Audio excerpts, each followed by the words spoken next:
ঘুমের মধ্যে বিছানায় প্রস্রাব করা একটি কমন প্রবলেম বাচ্চাদের জন্য। তো এই সমস্যা নিয়ে আজকে আলোচনা করতে চাই। তো দেখা যায় 5 বছর পর্যন্ত বাচ্চারা বিছানায় প্রস্রাব করতে পারে, কিন্তু 5 বছর পরে যদি করে সেটা কিন্তু একটা মাথা ব্যথার কারণ। এক্ষেত্রে আমরা দেখি যে কিছু কিছু কারণ জড়িত, যেমন যদি বাচ্চা অতিরিক্ত পানি পান করে, এবং টয়লেট ট্রেনিং কিন্তু শুরু করা উচিত তার 1 বছর বয়স থেকেই। 10 মাস বা 1 বছর বয়স থেকেই কিন্তু প্রস্রাব এবং পায়খানার জন্য তাকে অভ্যাস করানো উচিত।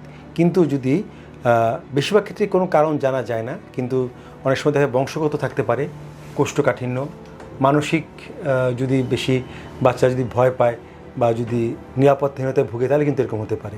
ডায়াবেটিস এবং আরও কিছু, যেমন কিডনি নালীর জন্মগত সমস্যা। দেখা গেল যদি একটোপিক ইউটার থাকে, কিন্তু মেয়েদের ক্ষেত্রে বেশি হয়, যদি এক্সটার্নাল স্ফিংক্টারের চেয়ে পরে যে যদি সেটা ওপেন হয়, সেক্ষেত্রে এরকম হতে পারে।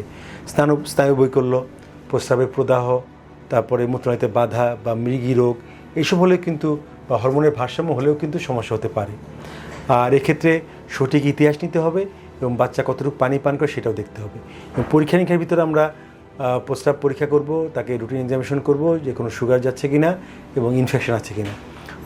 রক্তের সুগার দেখব, আল্ট্রাসোনোগ্রাম করে আমরা পিভিআর দেখব যে তার কোনো প্রস্রাব জমে থাকে কিনা, এবং অনেক সময় তার সিটি স্ক্যান বা এমআরআই করে দেখতে হয় যে কোনো ধরনের অ্যাবনর্মালিটি আছে কিনা, কিডনি, মূত্রনালী বা মেরুদণ্ডের কোনো সমস্যা আছে কিনা। এবং অনেক সময় ভয়েডিং সিস্টো ইউরোথ্রোগ্রাফি বা ইউরোডার্মিক স্টাডিও করতে হয়। তবে সব ক্ষেত্রে সব পরীক্ষা সবার করতে হয় না। তো এক্ষেত্রে আমাদের চিকিৎসা করার ক্ষেত্রে প্রথম কথা হচ্ছে সন্ধ্যার পর পানি কম খেতে দিতে হবে। সন্ধ্যার পর বাচ্চাকে বলতে হবে যে পানি খাওয়া একদম সীমিত করতে হবে, চা কফি তো নিষেধই। এবং রাতে ঘুমানোর আগে এবং দেখা গেল ভোর রাত হওয়ার আগে তাকে তুলে প্রস্রাব করাতে হবে, এবং তাকে একটা ডায়েরি মেনটেন করতে হবে। যদি সে প্রস্রাব না করে বিছানায়, তাহলে সেক্ষেত্রে তাকে পুরস্কার দিতে হবে, এবং প্রস্রাবের ডায়েরি পর্যবেক্ষণ করে তাকে আমরা অবজার্ভ করবো, তাকে আমরা পুরস্কার দেবো। তিরস্কার করে আসলে এখানে কোনো লাভ হয় না। এবং ঘন্টা বাজানো আমরা নিউটিক অ্যালার্ম সিস্টেম করতে পারি, যার মাধ্যমে আমরা যদি অ্যালার্ম দিয়ে রাখি, তাহলে দেখা গেল যে তার যখনই প্রস্রাবের করা শুরু করবে তখন সে অ্যালার্মটা বাজবে এবং সে উঠে পড়বে। এবং এগুলোতে না হলে আমরা তখন কিছু ওষুধ ব্যবহার করে থাকি, যেমন আমাদের ইমিপ্রামিন, ডেসমোপ্রেসিন, অক্সিভিটানিন জাতীয় ওষুধ ইউজ করতে পারি।